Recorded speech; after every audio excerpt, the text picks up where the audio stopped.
जी, किताब में तो मेरा कंट्रीब्यूशन है और मेरी अपनी बेटी है, उसके ऊपर हमने लिखा है। यूनाइटेड नेशंस ने मुझे जो पोलियो कैंपेन था उसके लिए एम्बेसडर बनाया था और उसके सफलता के बाद गर्ल चाइल्ड के ऊपर भी मुझे एम्बेसडर बनाया है और हम सब मिल कर के इसी लक्ष्य में काम करते हैं कि जो नारी जो है वो देश की 50% शक्ति होती है, उसको उसका हक, उसका कर्तव्य मिलना चाहिए। कोई फ़र्क नहीं है। मैं तो ऐसा मानता हूँ कि बेटी जो होती है कई तरीक़ों से वो एक सैक्रिफाइस करती है, क्योंकि जिस परिवार में वो पैदा होती है वो मानती है कि वो उसी का घर है। फिर जब उसका ब्याह हो जाता है तो उसे जाकर के एक दूसरा घर बसाना पड़ता है और इस तरह से मैं मानता हूँ कि नारी जो होती है उसमें ज़्यादा शक्ति होती है, क्योंकि दो तरह के उसको एक जीवन बिताने पड़ते हैं, फिर उसको अपना घर बनाना पड़ता है और नारी के लिए घोंसला बनाना सबसे अहम उसके मन में एक प्रतिक्रिया होती है, बात भी होती है और किस तरह से वो आकर के जिस घर में वो ब्याही है उसे अपना घर बनाना पड़ता है। ये सारी चीज़ें हैं, बहुत सारी अच्छी अच्छी बातें हैं नारियों के बारे में।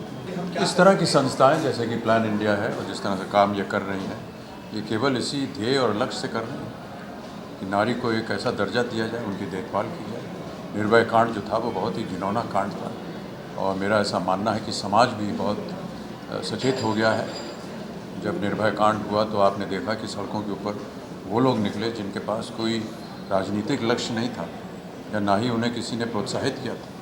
उनको स्वयं लगा कि ये समाज के खिलाफ एक काम हुआ और किस तरह से उन्होंने सरकार को, सिस्टम को प्रभावित किया कि वो एक न्याय निकालें, एक कानून निकालें। और मैं समझता हूँ कि इस तरह की और कार्यक्रम होंगे और जब कभी भी मेरी आवश्यकता पड़ेगी किसी चीज़ को बढ़ावा देने के लिए तो मैं हमेशा सामने आऊँगा, क्योंकि मैं समझता हूँ कि जब तक समाज में ये बदलाव नहीं आएगा तब तक समाज जो है वो एक स्तर पे पहुँचना चाहिए जहाँ पर उसे नारी को स्वीकार करना चाहिए कि वो 50% शक्ति है देश की। मेरी बेटी मेरी शक्ति किताब के लिए इसमें जितने भी सेलिब्रिटीज़ चुने गए हैं उसकी बेसिस ये थी कि उनका अपनी बेटियों के साथ किस तरह का रिश्ता रहा है और किस तरह से उन्होंने अपनी बेटियों को आगे बढ़ने के लिए उत्साहित किया है, किस तरह से उन्होंने अपने बेटियों को सशक्त बनाने की कोशिश की है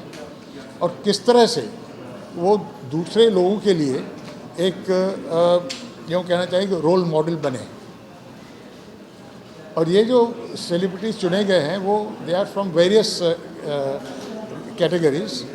दे are socialites, they are sports people, they are from cinema, they are academics, they are industrialists from all walks of life, including some of the girls from the Plan India communities as well. So it's a good mix of very inspirational stories, because this book is also Plan India's advocacy initiative. इसमें विचारों को बदलने की, विचारों को change करने की एक कोशिश की गई।